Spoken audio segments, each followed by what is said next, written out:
নমস্কার, শুভ সন্ধ্যা। আমি মীনাক্ষী, চোখ রাখছি মুহূর্তের সংবাদে। রাজ্যের স্বাস্থ্য ব্যবস্থাকে উন্নত করার চেষ্টা চলছে। রাজ্যে বর্তমানে নিউরোসার্জারি হয়। ইতিমধ্যে জিবি হাসপাতালে একজন রোগীর সফলভাবে কিডনি প্রতিস্থাপন করা হয়েছে। বুধবার নিজ বাসভবনে মুখ্যমন্ত্রী সমীপেশু কর্মসূচিতে সামিল হয়ে এই কথা বলেন মুখ্যমন্ত্রী ডাক্তার মানিক সাহা। প্রতি বুধবারের ন্যায় এদিনও মুখ্যমন্ত্রীর সরকারি বাসভবনে অনুষ্ঠিত হয় মুখ্যমন্ত্রী সমীপেশু কর্মসূচি। এদিন মুখ্যমন্ত্রী সমীপেশু কর্মসূচিতে বহু মানুষ অংশগ্রহণ করে। মানুষ তাদের সমস্যার কথা সরাসরি মুখ্যমন্ত্রীর নিকট জানায়। মুখ্যমন্ত্রী সাধারণ মানুষের কথা মনোযোগ দিয়ে শুনে প্রয়োজনীয় ব্যবস্থা গ্রহণের জন্য তৎক্ষণাৎ সংশ্লিষ্ট দপ্তরের আধিকারিককে নির্দেশ দেন। এক সাক্ষাৎকারে মুখ্যমন্ত্রী ড মানিক সাহা জানান, বহু মানুষ তাদের সমস্যা নিয়ে মুখ্যমন্ত্রী সমীপেশু কর্মসূচিতে অংশগ্রহণ করে। এদিনও মানুষ এসেছেন। বেশিরভাগ মানুষ চিকিৎসাজনিত কারণে নিয়ে আসে। যতটুকু সম্ভব মানুষকে সাহায্য করার চেষ্টা করা হয়। নির্বাচনের কারণে কিছুদিন বন্ধ ছিল মুখ্যমন্ত্রী সমীপেশু কর্মসূচি। এদিন বহু মানুষকে আর্থিকভাবে সাহায্য করা হয়েছে। বর্তমানে রাজ্যে কিডনি প্রতিস্থাপন করা হয়। ইতিমধ্যে রাজ্যে একজনের কিডনি সফলভাবে প্রতিস্থাপন করা হয়েছে মণিপুরের সিজা হাসপাতালের চিকিৎসকদের সহযোগিতায়। বর্তমানে রাজ্যে নিউরো সার্জারি হয়। ক্যান্সার আক্রান্ত রোগীদের চিকিৎসার ব্যবস্থাও রয়েছে রাজ্যে। ত্রিপুরার রাজ্যের স্বাস্থ্য ব্যবস্থাকে আরও উন্নত করার চেষ্টা চলছে বলে জানান মুখ্যমন্ত্রী ড মানিক সাহা। এখানে মুখ্যমন্ত্রী সমীপেশু নামে এখানে বহু লোক আসে বিভিন্ন সমস্যাগুলি নিয়ে। তো আজকেও দেখেছেন অনেক লোক এসে ট্রাই করি, চেষ্টা করি কীভাবে সাহায্য করা যায়। অন্যান্য বিভিন্ন সমস্যা নিয়েও আসে, হেলথের বেশিরভাগ হেলথ কন্ডিশন নিয়ে আসে, অন্যান্য সমস্যা নিয়েও আসে। তো সেগুলো আমি চেষ্টা করি কীভাবে হেল্প করা যায়, আমাদের গভর্নমেন্টের তরফ থেকে কীভাবে হেল্প করা যায়। যেখানে যেটা সম্ভব সেটা আমরা করার একটা যতটুকু পারা যায় সেই চেষ্টা আছে। তো সেই সমীপেশু আজকে অনেক দিন ধরেই চলছে। মাঝখানে ইলেকশনের কারণে সেটা সম্ভব হয় না।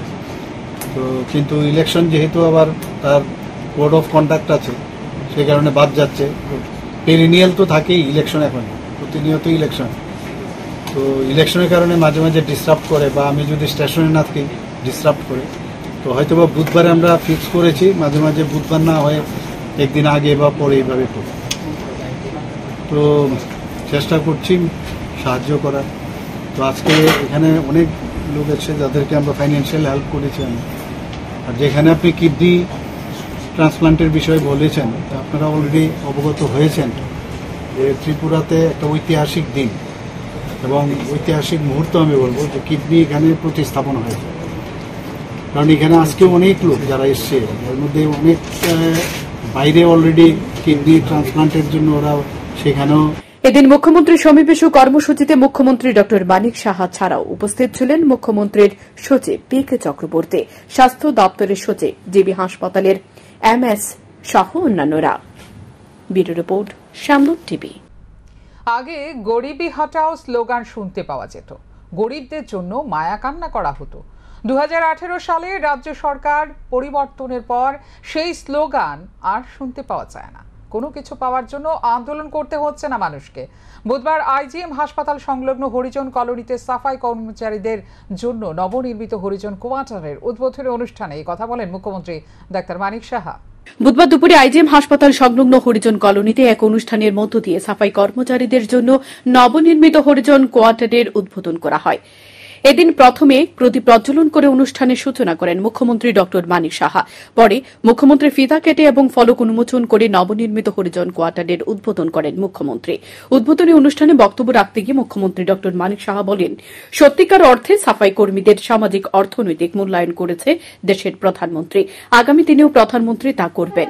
রাজ্য সরকারও সে দিশায় কাজ করবে। আগে গরিবি হটাও স্লোগান শুনতে পাওয়া যেত, গরিবদের জন্য মায়া কান্না করা হতো। 2018 সালে রাজ্য সরকার পরিবর্তনের পর সে স্লোগান আর শুনতে পাওয়া যায় না।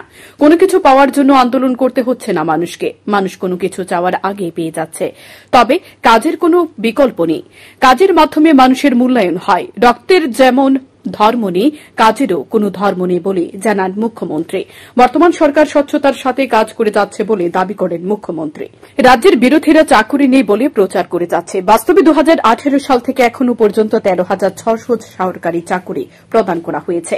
সকলকে চাকুরি প্রদান করা সম্ভব নয়, তাই সরকারি চাকুরি প্রদানের পাশাপাশি বিকল্প কর্মসংস্থানেরও ব্যবস্থা করা হচ্ছে বলে জানান মুখ্যমন্ত্রী। বানানো না, এখানে জলের ব্যবস্থা থেকে আরম্ভ করে ইলেকট্রিকের কানেকশন দেওয়া থেকে আরম্ভ করে সব টোটাল ব্যবস্থা এখানে রাখা হয়েছে এবং তার মূল উদ্দেশ্য হচ্ছে নিরাপদ আবাসন, যেন সুন্দরভাবে বাসস্থান হয়, সম্মান নিয়ে সম্মানের সাথে যেন সবাই থাকতে পারে, সবাই সমান, সেটা কিন্তু আজকে এই বিল্ডিং দেখলে আমরা বুঝতে পারি। আমাদের তরফ থেকে আমরা চেষ্টা করছি আরেকটা বিষয়, যেটা এই বেনিফিশিয়ারিদের থেকে 1 পয়সা নেওয়া হয় এই বিল্ডিং তৈরি করতে এবং অন্যান্য সুবিধা যা দেওয়া হয়, বেনিফিশিয়ারি থেকে 1 পয়সা দিতে হয়।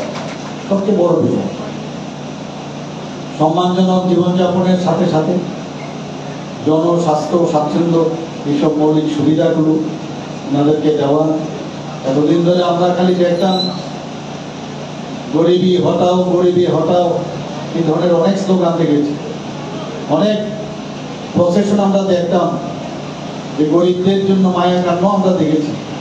তো এখন কিন্তু পুরো পরিবর্তন হয়ে গেছে সব, বিশেষ করে ত্রিপুরার পট পরিবর্তন, রাজনৈতিক পট পরিবর্তন এবং সরকারের যে পরিবর্তন 18-র পর থেকে আপনারা দেখেছেন। এত বড় বড় প্রসেশন করতে হয় না, যে পাওয়ার জন্য জিন্দাবাদ জিন্দাবাদ এইসব করতে হয় না, এমনিতে আমরা দিচ্ছি।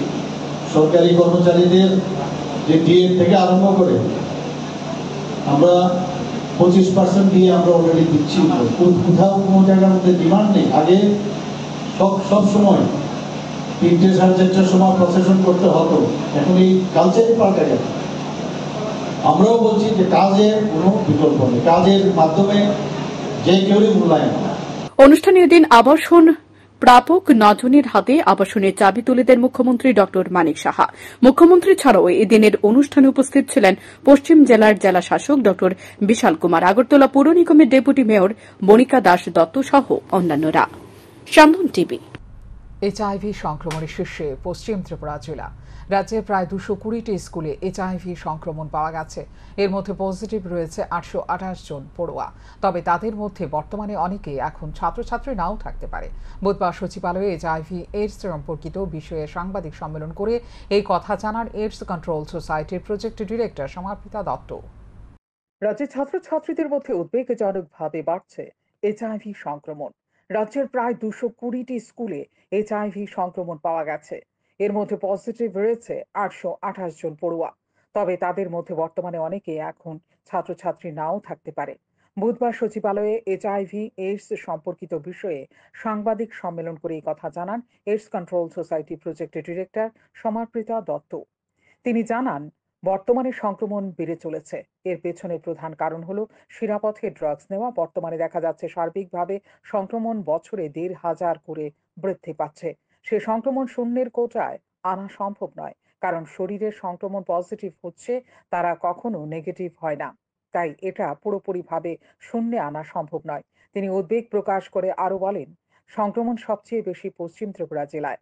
তাই এইডস কন্ট্রোল সোসাইটি রাজ্যের 14টি দপ্তরের সাথে যোগাযোগ রেখে মানুষকে এইচআইভি সম্পর্কে সচেতন করার চেষ্টা করছে। তিনি জানান, 1996 সালে প্রথম রাজ্যে সংক্রমণ ধরা পড়ে। বর্তমানে রাজ্যে 8,729 জন সংক্রমিত হয়েছে। এর মধ্যে পুরুষ 4,570 জন, মহিলা 1,103 জন এবং তৃতীয় শ্রেণীর 1 জন। তার মধ্যে বেঁচে আছে 5,674 জন। মৃত্যু হয়েছে 924 জনের। ত্রিপুরা রাজ্যে আমাদের এইচআইভি আজকের নতুন করে ইনফেকশনটি নয়, সেটি 1996 সালের থেকে আমাদের ফার্স্ট কেস হয়েছিল ত্রিপুরা রাজ্যে। তখন থেকে আজ পর্যন্ত আমাদের এইচআইভি ইনফেকশন চলে যাচ্ছে এবং আমাদের স্টেটে এইচআইভি এইডস কন্ট্রোল প্রোগ্রামটা যেটা রয়েছে সেটাও রান করছে 1999 সাল থেকে। দেখা গেছে যে আমাদের ওভারঅল যে সংখ্যাটা সেটা তো রয়েছেই, তার মধ্যে দেখা যাচ্ছে যে যুবকদের মধ্যে বা ছাত্রছাত্রীদের মধ্যে সেটা বেড়ে আছে কেননা তারা বিভিন্ন ধরনের রিস্ক বিহেভিয়ার করেন, হাই রিস্ক নেন, যেরকম ইনজেক্টেবল ড্রাগ ইউজ করেন। তো সেই কারণে ইনজেক্টেবল ড্রাগ ইউজের মাধ্যমে এইচআইভি ইনফেকশনটা ছড়ায় বিভিন্নভাবে। তো সেই কারণেই দেখা গেছে যে আমাদের রাজ্যে ইনফেকশনটা রয়েছে। আর এই সম্পর্কে বলতে চাইবো যে এটা হ্যান্ডেল করার জন্য আমাদের রাজ্যের যে এইডস কন্ট্রোল প্রোগ্রামটা চলছে সেটা বিভিন্ন হাই রিস্ক গ্রুপকে টার্গেট করে করছে। আর আমরা পুরো ন্যাশনাল এইডস কন্ট্রোল অর্গানাইজেশনের স্ট্র্যাটেজিকে মেনে আমরা এই প্রোগ্রামটা চালাচ্ছি। আর বিভিন্ন স্ট্র্যাটেজি বিভিন্ন হাই রিস্ক গ্রুপকে টার্গেট করছে, তাদেরকে স্ক্রিনিং করছে, তাদের জন্য ট্রিটমেন্ট দিচ্ছে। আর ট্রিটমেন্টটা সম্পূর্ণভাবে ফ্রি অফ কস্ট দেওয়া হচ্ছে আমাদের ন্যাশনাল এইডস কন্ট্রোল প্রোগ্রামের তরফ থেকে।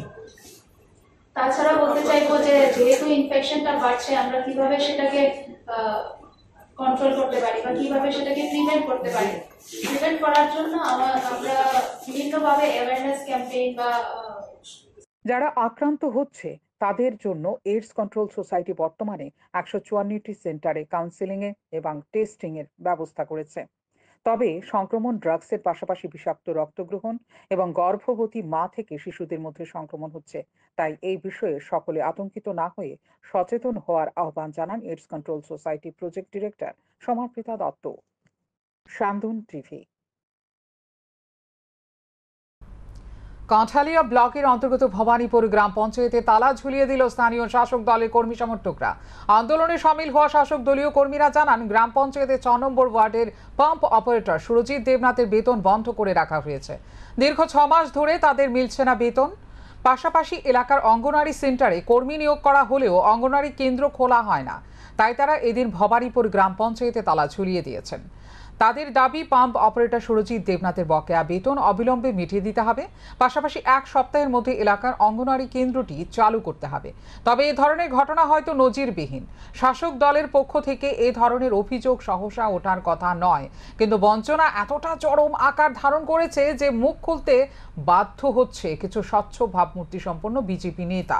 তারা আর বিজেপিকে আটকে রাখতে পারছে না। পঞ্চায়েতে নির্বাচনের আগে তাদের এই ধরনের প্রতিবাদ অনেকটাই দিশা দেখাবে দলের নেতৃত্বদের। সেই অনুযায়ী প্রার্থী বাছাই হবে বলে মনে করছে অভিজ্ঞ মহল। মানুষ যারা ওই মেশিনের জল পায়, ওই প্রতিটা বেনিফিশিয়ারি ওই সুরজিৎ দেবনাথের গরিব একটা পাম্প অপারেটরের জন্য আজকে গণ অবস্থানে আমরা ভবানীপুর পঞ্চায়েতে তারা দিয়ে আমরা গণ অবস্থান করছি। তার জন্য আমরা ব্লক কর্তৃপক্ষ অর্থাৎ ভবানীপুর গ্রাম পঞ্চায়েতের আধিকারিক, প্রধান, পঞ্চায়েত সেক্রেটারি প্রত্যেকের কাছে আমরা আজকের দিনের মধ্যে ওই সুরজিৎ দেবনাথের বেতন পাইতে চাই। এবং দীর্ঘদিন আমাদের ভবানীপুর অঙ্গনওয়াড়ি নিয়োগ করার পরে কেন স্কুল হচ্ছে না, তার জন্য ভবানীপুর পঞ্চায়েতের যারা কর্তৃপক্ষ এবং ব্লক কর্তৃপক্ষ মাননীয় সিডিও সাহেব কেন পদক্ষেপ নিতে আছে, তার জন্য আমরা সঠিক একটা জবাব চাই। আগামী 1 সপ্তাহের ভিত্তিতে আমাদের অঙ্গনওয়াড়ি নিয়োগ করতে হবে। আজকের মধ্যে আমাদের এই পাম্প অপারেটরের বেতন পাইতে হবে। তার জন্য মাননীয় মুখ্যমন্ত্রীর কাছে আমরা একটা সুবিচার চাই। বিশ্বের পর্যটন কেন্দ্রের তালিকায় নীরমহলকে তুলে ধরার চেষ্টা চলছে। তবে কিছু কাজ বাকি রয়েছে। সরকার দ্রুত সেই কাজ সম্পন্ন করবে। বুধবার কেন্দ্রীয় প্রতিমন্ত্রী সুরেশ গোপীকে নিয়ে নীরমহল পরিদর্শনের পর এই কথাই জানান মন্ত্রী সুশান্ত চৌধুরী। বুধবার কেন্দ্রীয় সরকারের পর্যটন মন্ত্রকের প্রতিমন্ত্রী সুরেশ গোপী পরিদর্শনে যান রাজ্যের অন্যতম পর্যটন কেন্দ্র নীরমহল। সঙ্গে ছিলেন রাজ্যের পর্যটন দপ্তরের মন্ত্রী সুশান্ত চৌধুরী সহ সংশ্লিষ্ট দপ্তরের অন্যান্য আধিকারিকরা। মন্ত্রী সুশান্ত চৌধুরী কেন্দ্রীয় প্রতিমন্ত্রীকে নীরমহলের বিভিন্ন বিষয় সম্পর্কে অবগত করেন। আগামীতে নীরমহল আরও কিভাবে উন্নত করা যায় এবং এর জন্য সরকারি কি কি পরিকল্পনা রয়েছে সে বিষয়ে অবগত করেন, যাতে পর্যটকদের কাছে নীরমহল আরও বেশি আকর্ষণীয় হয়ে ওঠে। নীরমহল পরিদর্শনের পর এ বিষয়ে কেন্দ্রীয় প্রতিমন্ত্রী সংবাদ মাধ্যমের মুখোমুখি হয়ে জানান, নীরমহল একটি অন্যতম আকর্ষণীয় পর্যটন কেন্দ্র। উত্তর পূর্বাঞ্চলের রাজ্যগুলির মধ্যে এত আকর্ষণীয় পর্যটন কেন্দ্র রয়েছে সে বিষয়ে অনেকেই জানেন না। আগামী দিন পর্যটকদের ত্রিপুরা রাজ্য ও সহ উত্তর পূর্বাঞ্চলের রাজ্যগুলিতে নিয়ে আসার জন্য উৎসাহিত করা হবে। তিনি আরও জানান, নীরমহল দেখার পর তিনি চলে যাবেন অনুকুটি এবং ত্রিপুরেশ্বরী মন্দিরে। ये स्पेशल प्रिस्टीन प्रॉपर्टी देखते हुए मेरे मुंह में जो मुस्कुराहट आया था वो आपने देखा, वो आप दिखाइए। लोगों को समझ पाने की अवसर यही है, कुछ तो बोलना नहीं है। ये तो thrill, I am enthralled by the visual scape. I am seeing it for the first time. मैंने पहली बार देख रहा हूँ, और भी है देखने के लिए। उनाकोटी, त्रिपुरा सुंदरी माँ की मंदिर, ये सब तो टूरिज्म नेटवर्क में कैसे spiritual, entertainment, adventure, different branches को लेके सब जगह, देश के सभी जगह ढूंढ के अगर टैप किया तो एनहांस्ड टैपिंग। अगर इतनी दूर 76 इयर्स में अगर देख भी नहीं पाए तो दिखाने की कोशिश करने की दायित्व अब मेरे भी हाथ में है। अपने ओन मंत्री त्रिपुरा की आप भी हमें जानकारी, अधिक जानकारी देंगे। उस जानकारी के ऊपर हम we will build a new Bharat tourism. This is what I am going to present to my cabinet minister, Shekhawat. Sir आप कल बोले थे त्रिपुरा में सर बहुत पोटेंशियलिटी है टूरिज्म के सर, बहुत। सिर्फ त्रिपुरा नहीं, the seven sisters. I am seeing that potential, unseen potential in Tripura. That is the magnanimity. Sir specially অপরদিকে মন্ত্রী সুশান্ত চৌধুরী জানান, আগামী দিনে নির্মহলকে আরো বেশি আকর্ষণীয় করে তোলার জন্য পরিকল্পনা নিয়েছে সরকার। বিশেষ করে অভ্যন্তরীণ কিছু উন্নয়ন করা হবে, পাশাপাশি শব্দহীন বোর্ড আনা হবে। বিশ্বের পর্যটন কেন্দ্রের তালিকায় কিভাবে নির্মহলকে তুলে ধরা যায় সে বিষয়ে তিনি কেন্দ্রীয় মন্ত্রীর সাথে কথা বলবেন বলে জানান। ভাবছেন, কারণ he is a union minister. কিন্তু আমাদের রাজ্যে যতটুকু ত্রিপুরার পর্যটন, সেটা নিয়ে আপনারা জানেন যে আমরা সৌরভ গাঙ্গুলিকে ব্র্যান্ড অ্যাম্বাসেডর করেছি এবং ইতিমধ্যে উনি কাজ শুরু করেছেন এবং আমাদের যে ট্যুরিস্ট ফুটফল সেটাও বৃদ্ধি পেয়েছে এবং রেভিনিউ জেনারেশনও সেটা অনেকটাই বৃদ্ধি পেয়েছে। আমাদের আরও অনেক কিছু করণীয় আছে, যেমন এই যে ওয়াটার বডি, বিশাল ওয়াটার বডি রুদ্রসাগরে, তাতে আমাদের সাউন্ডলেস বোট চাই। যে বোটগুলো এখানে আছে সেগুলো দিয়ে পর্যাপ্ত পরিমাণ ট্যুরিস্টকে অ্যাট্রাকশন যে করা সেটা হচ্ছে না। তার জন্য আমরা একটা টেন্ডারও করেছি, খুব শীঘ্রই আমাদের সাউন্ডলেস বোট এখানে আসবে। শুধু নির্মহলে নয়, আমাদের ছবিমুড়া, নারিকেলকুঞ্জ যে ওয়াটার বডিজগুলো রয়েছে সেখানে আমরা পর্যাপ্ত পরিমাণে বোট আনবো। এখানকার ভেতরকার যে পরিবেশ বা যে ইনফ্রাস্ট্রাকচার পরিকাঠামো রয়েছে তারও আমাদের উন্নয়ন করতে হবে, যাতে একটা উৎকৃষ্ট ট্যুরিস্ট ডেস্টিনেশন হিসাবে এই নির্মহলকে আমরা ওয়ার্ল্ড ট্যুরিজম ম্যাপে ইনকর্পোরেট করতে পারি, সেটাই আমাদের ইচ্ছা থাকবে। এবং ত্রিপুরা ট্যুরিজমকে আগামী দিনে এডিবির আন্ডারে কাজ হচ্ছে, স্বদেশ দর্শনের আন্ডারে কাজ হচ্ছে। নতুন সরকার হয়েছে দিল্লিতে, মাননীয় সুরেশ গোপীজি আমাদের ট্যুরিজম এমওএস হিসেবে দায়িত্ব পেয়েছেন এবং ওনার সঙ্গে পেট্রোলিয়ামও রয়েছে। তো আরও কী করে স্বদেশ দর্শন 2 চলছে, 3 যদি হয় আরও ফান্ড আনা, এডিবির সঙ্গে কথা বলে ফান্ড আনা, ডোনার থেকে ফান্ড আনা। আমাদের নেসিট থেকে 30 কোটি টাকা দেওয়া হয়েছে নারিকেলকুঞ্জে আইল্যান্ডগুলোকে ডেভেলপ করার জন্য। সিডবির সাথে আমাদের কথা চলছে 25 কোটি টাকা। এমন টাকার কোনো অভাব হবে না। মোদিজি ট্যুরিজমের উপর বিশেষ গুরুত্ব দিচ্ছেন এবং তার জন্যই কেরালা থেকে এমন একজন লোককে এমওএস হিসেবে দায়িত্ব দিয়েছেন, যে Kerala land created by God আমরা বলি। ট্যুরিজমের জন্যে কেরালা হচ্ছে উৎকৃষ্ট স্থান। তো কেরালার এমন একজন লোককে দায়িত্ব দিয়েছেন যিনি ট্যুরিজম নিয়ে, হোয়াট ইজ ট্যুরিজম, কীভাবে প্রমোট করতে হবে ট্যুরিজমকে, সে বিষয়ে ভালো করে জানেন। এখন দেখার বিষয় কত দ্রুত অভ্যন্তরীণ জটিলতা কাটিয়ে নির্মহল বিশ্বের পর্যটন কেন্দ্রের তালিকায় স্থান করতে পারে। শান্তন টিভি। প্রধান শিক্ষককে ও বিষয় কেন্দ্রিক শিক্ষক নিয়োগ করার দাবিতে চেবড়ি দ্বাদশ বিদ্যালয়ে বিক্ষোভ প্রদর্শন করে ছাত্রছাত্রীরা, এমনকি বিদ্যালয় পরিদর্শককে তালা বন্ধ করে বিক্ষোভ দেখায় ছাত্রছাত্রীরা। গত 9 মাস ধরে চেবড়ি দ্বাদশ শ্রেণী বিদ্যালয়ের প্রধান শিক্ষক নেই বিষয় কেন্দ্রিক শিক্ষকও। এ অবস্থায় বিদ্যালয়ের একজন শিক্ষিকাকে ভারপ্রাপ্ত প্রধান শিক্ষকের দায়িত্ব দিয়ে বিদ্যালয়ের পঠন পাঠন চালিয়ে যাচ্ছে খোয়াই জেলা শিক্ষা আধিকারিক। বুধবার বিদ্যালয়ের ছাত্রছাত্রীরা পড়াশোনা বন্ধ রেখে বিদ্যালয়ের মেন গেটে তালা ঝুলিয়ে আন্দোলনে বসে। 2 ঘণ্টা পর ছাত্রছাত্রীদের আন্দোলনের খবর পেয়ে বিদ্যালয়ে ছুটে আসে খোয়াই বিদ্যালয় পরিদর্শক পবেন্দ্র দেববর্মা। ছাত্রছাত্রীদের দাবি ছিল বিদ্যালয়ে একজন প্রধান শিক্ষক নিয়োগ করতে হবে, সে সঙ্গে প্রয়োজনীয় বিষয়ক শিক্ষকও নিয়োগ করতে হবে। বিদ্যালয় পরিদর্শক ছাত্রছাত্রীদের পরিষ্কার জানিয়ে দেন, প্রধান শিক্ষক নিয়োগ করা সম্ভব হবে না।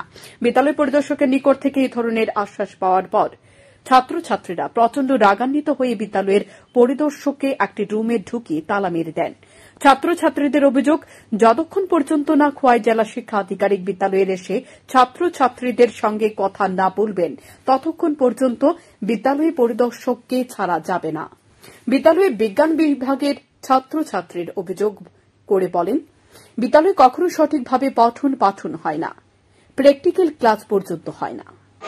আমরা স্কুলের মধ্যে সায়েন্সের টিচার ইমিডিয়েটলি সায়েন্সের টিচারের দরকার।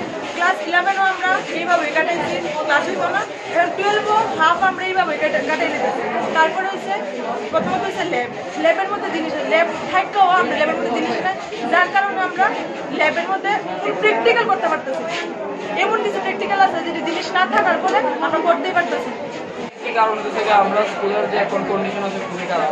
না আছে আমাদের স্কুলের টিচার, না আছে আমাদের স্কুলে ভালো মেনটেনেন্স। যে আমরা স্কুলে কয়েকদিন হইব সায়েন্সের রুমের ভিতরে একজনের একটা মেয়ের উপরে সিলিং ভাঙে পড়ে গেছে। আমাদের স্কুলের এত খারাপ অবস্থা, তার জন্য আমরা আজকে এই আন্দোলনে বসছি। যেটা স্কুলের ডিউল আছে, আমরা একটাই আন্দোলন যে আমাদের স্কুলের প্রতিশত্ব রিপেয়ার করা দরকার। তারপর আমাদের স্কুলে হেডমাস্টার নেই, হেডমাস্টার লাগবে। তারপরে যে আমাদের স্কুলে শিক্ষকের দরকার,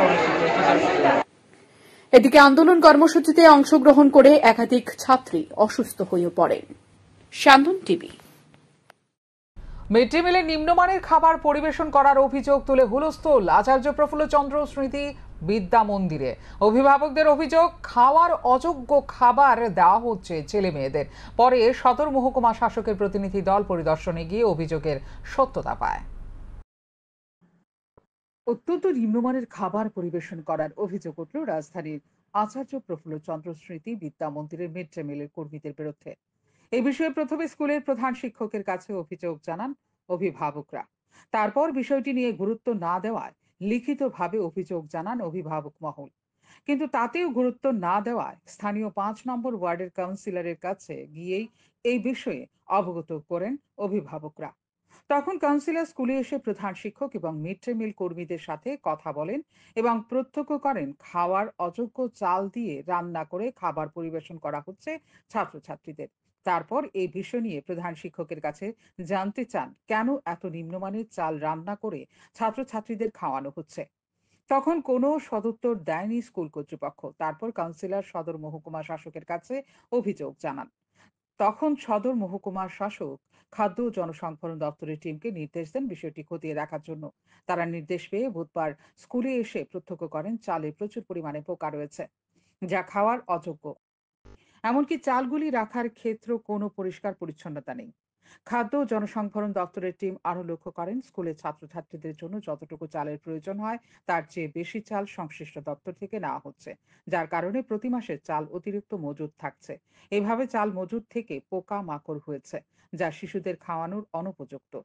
এগুলি সমস্ত কিছু রিপোর্ট করে সদর মহকুমা শাসকের কাছে জমা দেওয়া হবে বলে জানান খাদ্য ও জনসংভরণ দপ্তরের ফুড কন্ট্রোলার প্রদীপ কুমার ভৌমিক। এবং স্কুলের যে ইনচার্জ আছে ওদেরকে নিয়ে স্টকটা আমরা দেখি। স্টকটা দেখার পর দেখলাম চালটার মধ্যে পোকামাকড়ে ভর্তি হয়ে গেছে, যা মনে হয় এই ধরনের চাল বাচ্চাটা খাওয়াটা বোধহয় ঠিক না।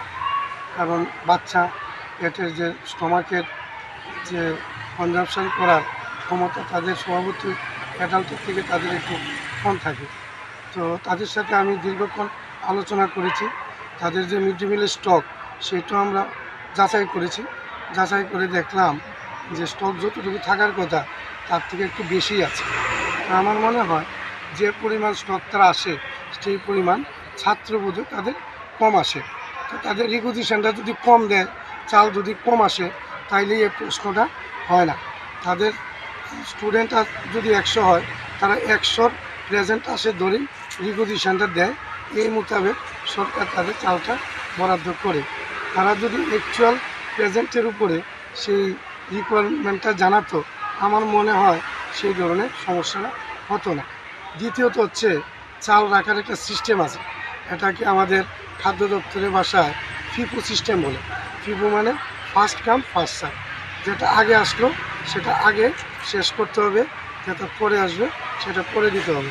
সে তো তারা মেনটেন করিনি। তাছাড়া রেশন দোকানটা স্কুলের সামনেই আছে। আমার মনে হয় 10 কুইন্টাল চাল যদি তাদের আসে, তারা 5 কুইন্টাল আনো, 5 কুইন্টাল শেষ হলে পরবর্তীকালে 5 কুইন্টাল আনো, তাইলেও এই সমস্যাটা ওভারকাম করা যায়। একসাথে আনাতেই এই সমস্যাটা হয়েছে। তো কি বলবো, মহকুমা শাসক পাঠিয়েছেন, আমি বিস্তৃত রিপোর্ট মহকুমা শাসককে দেবেও, উনি ওনার নিয়ম মতো যা বলার। এই বিষয়ে স্কুল কর্তৃপক্ষের কাছে জানতে চাওয়া হলে তারা জানান সংশ্লিষ্ট দপ্তর থেকে তাদের এই ধরনের চাল দেওয়া হয়েছে। আর এই ধরনের পোকা থাকাটা কোনো আশ্চর্যের বিষয় নয়। রেশন থেকে চাল আনলে এর মধ্যেও এই ধরনের পোকা থাকে। তবে শিশুদের জন্য রান্না করার আগে চাল ঝেড়ে এবং ধুয়ে রান্না করা হয়। এখন রেশন থেকে চালের মধ্যে আমার বাড়ি তো চাল আছে, আমাদের তো আপনার বাচ্চারাকে এটি খাওয়াতে পারবেন আপনার মনে হয়? বাচ্চাদেরকে এটি খাওয়া যায়? তো দেখলাম তো সবটি চাল একদম খারাপ অবস্থা। খোলা দেওয়া যায়, আচ্ছা দেখি গভর্নমেন্ট থেকে তুলে খারাপ চালটি, এই চালটি গভর্নমেন্ট থেকে দিতেছে, তাই তো? আমরা তো চাল আর বানাই না। আচ্ছা ঠিক আছে, তাহলে গভর্নমেন্ট থেকে দেওয়া হইতেছে। তাহলে সরকারের তরফ থেকে ভুল ত্রুটি হইতেছে, খারাপ চাল দেওয়া হইতেছে না। সরকারের তরফ থেকে এখন বললেন তো আপনি, তাহলে বললেন আপনি গভর্নমেন্টের কথা বলেন। গভর্নমেন্ট যাইতেছে, এটা তো আমরা কিনি না, আমরা পয়সা দিয়েও কিনি না, আমরা নিজেরও কিছু করি। আচ্ছা, চাল যেভাবে আইতেছে এই চালই আমরা তারপর দিই। তাহলে কই যাবে? তারা কইলে তারা মাঝে মাঝে ঝাড়ি জায়গা দিলে আজকে জানলো দুদিন পরে আবার কি দিয়ে দেবে। আমরা দেখতেছি, আমরা চেষ্টা করি বাচ্চারা যাতে একটু, কারণ এটা বাচ্চারা একটা গুড ফুডিং এর জন্য গভর্নমেন্ট দিয়ে আছে, ভালো উদ্দেশ্যে দেওয়া হইতেছে। আমরা কেন বাচ্চারা, শিশু বাচ্চারা আমরা দুই নম্বরে খাবো? এটা তো আমাদের মানসিকতা নেই। আমরা সর্বদাই আমাদের যারা মিটিমিলে চালায় তারপরে আমরা সর্বদাই কই দিই অ্যালার্ট থাকতে ব্যাপারে, এবং চাল যাতে সবসময় ভালো করে দিয়ে দেয়। আমরা মিটিমিলে যারা রান্না করে কুকার আছে তাদেরকে সর্বদাই বলা হয় যাতে চাল ভালো করে দেওয়া। এদিকে অভিভাবকদের অভিযোগ, দীর্ঘদিন ধরে খাওয়ার অযোগ্য এমন চাল দিয়ে রান্না করে খাওয়ানো হচ্ছে ছাত্রছাত্রীদের। পাশাপাশি ডাল, ডিমের ঝোল সহ যা কিছু রান্না হয় তারও গুণগত মান এতটাই নিম্ন যে খাবার অযোগ্য। ছাত্রছাত্রীরা এগুলি খেতে চায় না। চাল চালের ভিতরে বেশিরভাগ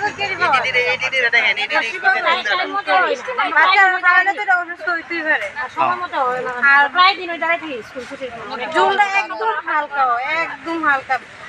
সয়াবিন আর ডিমের ঝোল করে ভাজেও না, কাঁচা পেয়ে জলের ভিতরে দিয়ে দেয়। কতদিন ধরে এরকম? আমি তো প্রথম থেকে জানাইছেন আপনারা? আমরা জানাইছি। তারা কি থাকো? তারা কইছে যে উপরমহল থেকে মানুষ আইলাম ভাজাও না, এমনি হলুদ মাইকা এমনি ঝুলো খেলা দেয়। ঝুল একবার পাতলা, লবণও না, কোনোদিনই থাকে এমন আর কি। আর এই চালের অবস্থা? চালটা একবারে বাজে হয়, ভালো না, খুব খায়, পাথর থাকে। কি জানাইছেন আপনি? হ্যাঁ, আমরা অ্যাপ্লিকেশন দিয়েছি। তারা কি কইছে? তারা কইছে সারারা কইছে উপরমহল থেকে দাঁড়াইলে দেখাইবো। হ্যাঁ, উপরমহল থেকে দাঁড়াইলে আমরা দেখাইবো। তবে প্রশ্ন উঠতে শুরু করেছে, সরকারি কোষাগার খালি করে এতটা নিম্নমানের খাবার কেন ছাত্রছাত্রীদের খাওয়ানো হচ্ছে? প্রয়োজনের চেয়ে বেশি কেন দপ্তর থেকে চাল আনা হচ্ছে? পেছনে কার স্বার্থ কাজ করছে? ছাত্রছাত্রীরা অসুস্থ হলে এর জবাব কে দেবে? তবে সবগুলির জবাব অবশ্যই মিলবে যখন স্কুলের প্রধান শিক্ষক, মিড ডে মিল কর্মী এবং স্কুল পরিচালন কমিটির জবাবদিহি হবে। তবে এদিন মিড ডে মিলের নিম্নমানের খাবার ঘিরে ব্যাপক চাঞ্চল্য ছড়িয়েছে স্কুলে। শান্তন টিভি। একই সাথে নিখোঁজ দুই বোন, নিখোঁজ দুজনের নাম অনামিকা দেবনাথ এবং মুন্নি দেবনাথ। ঘটনা উদয়পুরে। উদয়পুর গোকুলপুর স্বামীর বাড়ি থেকে মুন্নি দেবনাথ রাজারবাগ মাসির বাড়ি এসেছিল। এসে মুন্নি তার মাসুতো বোন অনামিকা দেবনাথকে নিয়ে উদয়পুর মাসির বাড়ি থেকে ব্যাংকের কাছে যায়। তারপর থেকে তারা নিখোঁজ। দীর্ঘ রাত পর্যন্ত তাদের জন্য অপেক্ষা করে পরিবারের লোকজন, কিন্তু বাড়িতে ফিরে না আসায় বাড়ির লোকজন বিভিন্ন জায়গায় খোঁজ খবর নেয়। এতে তাদের না পেয়ে রাধা কিশোরপুর মহিলা থানায় নিখোঁজ মামলা দায়ের করে তাদের মাসি পূর্ণিমা দেবনাথ। পূর্ণিমা দেবনাথ জানায় তারা বিভিন্ন জায়গায় ঘুরে কোনো হদিশ বের করতে পারেনি নিখোঁজ দুজনের। ওনার দাবি, পুলিশ যদি সহযোগিতা করে তাহলে অবশ্যই খুঁজে পাওয়া যাবে নিখোঁজ দুজনকে। পুলিশ মামলা হাতে নিয়ে তদন্ত শুরু করেছে। কালকে ব্যাংকে গেছে বই করানোর লেগে, ব্যাংকের বই করানোর লেগে আমার বোনটি আমার মেয়ের লইয়া গেছে করে এদিকের থেকে আর বাড়িতে আইসে না, এবার আমরা খোঁজাখুঁজি করতেছি, পাইতেছি না। এবার আমরা থানাতে আইসি, থানাতেই আমরা জানাইছি। কোন জায়গা থেকে কোন জায়গায় যাই তুলেছিল?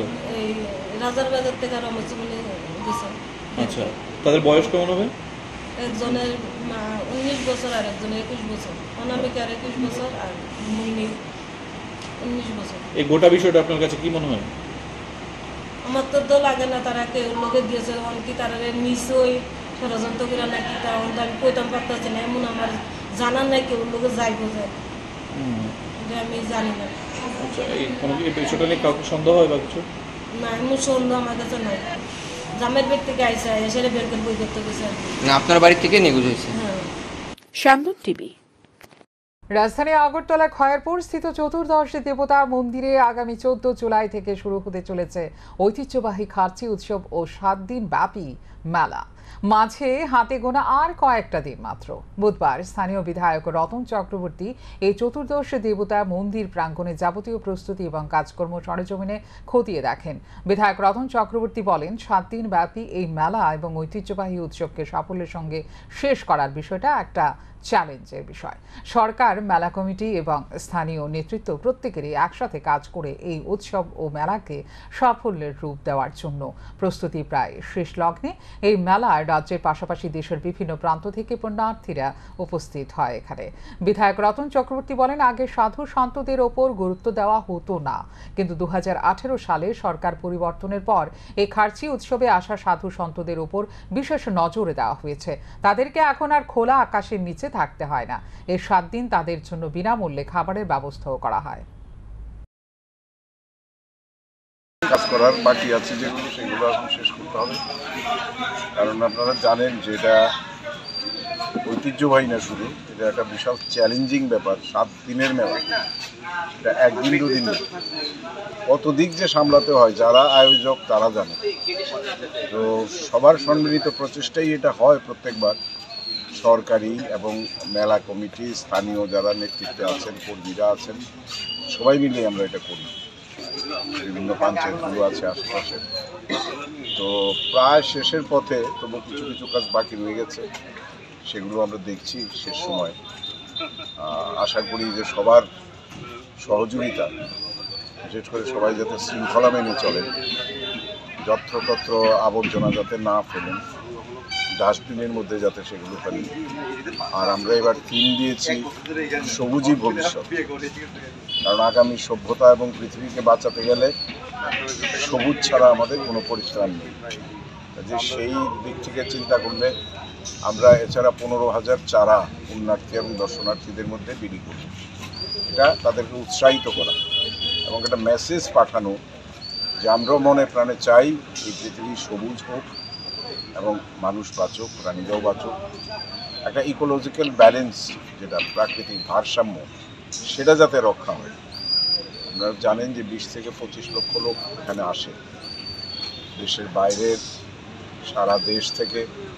এছাড়াও সারা বছরই অনেকে অপেক্ষা করেন পুণ্যার্জনের সঙ্গে সঙ্গে কিছুটা ব্যবসায়িক যোগাযোগ আছে। সবাই মনে করেন এই 7 দিনের ব্যবসা করে আচ্ছা কিছুটা যদি আমি লাভবান হই।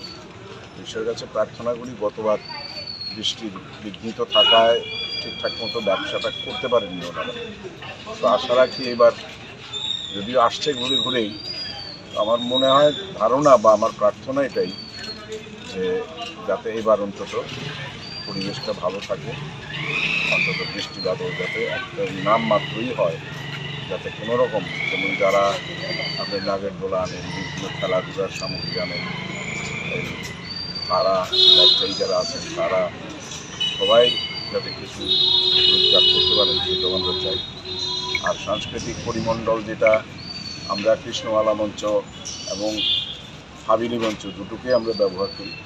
এবারও বাংলাদেশ থেকে আসবে, নর্থ ইস্ট থেকে আসবে, সারা ত্রিপুরা থেকে আসবে, বিভিন্ন ধরনের ব্যান্ড, বিভিন্ন ধরনের আপনার প্রতিভাশালী যারা উঠতি ছেলেমেয়েরা আছে, শিল্পীরা আছে, তাদেরকে আমরা সেখানে প্রোভাইড করি। তো সবাইকে করা সম্ভব হয় না, ইচ্ছে থাকলেও কারণ একটা লিমিটেড টাইম এটা করতে হয়।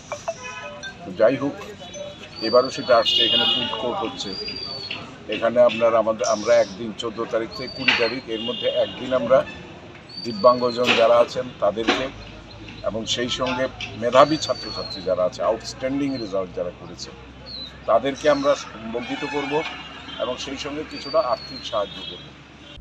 ত্রিপুরা উপজাতি এলাকা স্বশাসিত জেলা পরিষদ অর্থাৎ এডিসি এলাকায় যুবকদের জন্য নতুন অটো স্কিমের আনুষ্ঠানিক সূচনা হলো বুধবার। এদিন মহারাজা প্রদ্যোৎ কিশোর দেববর্মন এই আনুষ্ঠানিক সূচনা করেন। এই স্কিমের নামকরণ করা হয়েছে তিপ্রা হাম।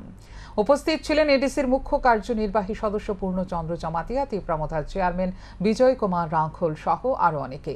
মহারাজা প্রদ্যোৎ কিশোর দেববর্মন জানিয়েছেন, এডিসি এলাকায় যে সমস্ত যুবকেরা ঋণ নিয়ে অটো কিনতে চান তারা এই স্কিমের অন্তর্গত অফিসিয়াল ওয়েবসাইটের মাধ্যমে আবেদন করতে পারবেন। এক্ষেত্রে সহযোগিতা করবে গ্রামীণ ব্যাংক। এক্ষেত্রে এডিসি প্রশাসন ৭৫,০০০ টাকা সরাসরি ব্যাংকে প্রদান করবে, আর বেনিফিশিয়ারিকে দিতে হবে ১৫% অর্থ। বাকিটা প্রদান করবে ব্যাংক। পেট্রোল এবং ডিজেলের মূল্য বেশি হওয়ায় এই অটোগুলো হবে ইলেকট্রনিক চার্জ ক্ষমতা সম্পন্ন। যারাই এই অটো ঋণের মাধ্যমে ক্রয় করবেন তাদের প্রত্যেককে চার্জিং পয়েন্ট দেওয়া হবে। চার্জিং পয়েন্ট করা হবে গ্রামীণ এলাকাগুলিতেও। এই অফিসিয়াল পোর্টালের আনুষ্ঠানিক সূচনাও করেছেন মহারাজা প্রদ্যোৎ কিশোর দেববর্মন। তিনি জানিয়েছেন, এডিসি এলাকায় সাধারণ মানুষকে আর্থসামাজিক দিক থেকে উন্নত করার লক্ষ্যে এই আয়োজন। আগামী দিনে কৃষকদের জন্য পরিকল্পনা নেবে এডিসি প্রশাসন। Especially to media companies जो मैक्सिमम एडीसी एरिया में कवरेज है जिनका, मैं आप लोगों को अपील करना चाहता हूँ through you to all the youth जिनको अपना ज़िंदगी को थोड़ा इंडिपेंडेंटली भी आगे बढ़ाना है, ये वेबसाइट में जाए। वेबसाइट का नाम tipraham TIPRAHAM.in एडीसी के वेबसाइट के अंदर है। आप जाकर इस पर क्लिक कीजिए और जल्द से जल्द अपने आप को रजिस्टर कीजिए। मैं चाहता हूं कि by end of this month हम लोग ये स्कीम को रोल आउट करें कि मैक्सिमम लोग ये स्कीम का बेनिफिट का फ़ायदा उठा सकें।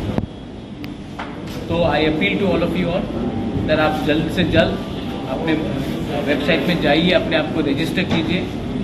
और आपको मैं अश्योर करना चाहता हूँ कि इसमें मैं यहाँ में सबके सामने बोलना चाहता हूँ, बेनिफिशियरी कोई ईएम का परिवार। বুধবার চণ্ডীপুর বিধানসভা কেন্দ্রের মনুভেলি চা বাগান এলাকা এবং রাংরং চা বাগান এলাকায় মুখ্যমন্ত্রী চা শ্রমিক কল্যাণ প্রকল্পের মাধ্যমে শ্রমিকদের হাতে জমির পাট্টা তুলে দেন রাজ্য ক্রীড়া ও যুব বিষয়ক দপ্তরের মন্ত্রী টিঙ্কু রায়। এই পাট্টা বিতরণের প্রথম অনুষ্ঠানটি হয় মনুভেলি চা বাগান এলাকায়, আর দ্বিতীয় অনুষ্ঠানটি হয় রাংরং চা বাগানের কালী শাসন বাজার শেড সংলগ্ন স্থানে। দুটি অনুষ্ঠানে মন্ত্রী টিঙ্কু রায় ছাড়া উপস্থিত ছিলেন কৈলাসহর পুর পরিষদের চেয়ারপারসন চপলা রানী দেব রায়, ঊনকোটি জেলা পরিষদের সহকারী সভাধিপতি শ্যামল দাস, চণ্ডীপুর ব্লকের ভিডিও কৃষ্ণজিৎ মালাকার, কৈলাসহর মহকুমার মহকুমা শাসক প্রদীপ সরকার, চণ্ডীপুর পঞ্চায়েত সমিতির ভাইস চেয়ারম্যান সন্দীপ কুর্মী সহ আরো অনেকেই। বক্তব্য রাখতে গিয়ে রাজ্যের ক্রীড়া ও যুব বিষয়ক দপ্তরের মন্ত্রী টিঙ্কু রায় জানিয়েছেন, 2018 সালে ভারতীয় জনতা পার্টি নেতৃত্বাধীন সরকার প্রতিষ্ঠিত হওয়ার পর রাজ্য সরকার সিদ্ধান্ত নিয়েছিল রাজ্যের চা বাগান শ্রমিক পরিবারকে বিনামূল্যে জমির পাট্টা দেওয়া হবে। মুখ্যমন্ত্রী চা শ্রমিক কল্যাণ প্রকল্পের অধীনে এদের মোট 109 জন চা বাগান শ্রমিকের হাতে জমির পাট্টার কাগজ তুলে দেওয়া হয়েছে।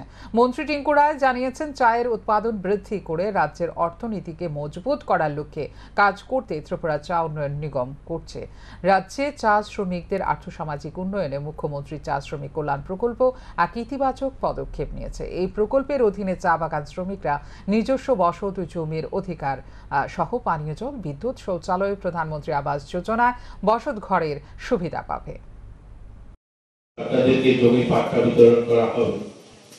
এখানে অনেকেই আছেন চা বাগানে যারা বসবাস করেন, এখানে যারা উপস্থিত হয়েছেন, আপনারা নিজেরাও জানেন এই চা বাগানগুলোতে কতদিন ধরে আছেন। এই চা বাগানে আপনাদের বসবাস শুরু হয়েছে আজ থেকে প্রায় 110 বছর আগে।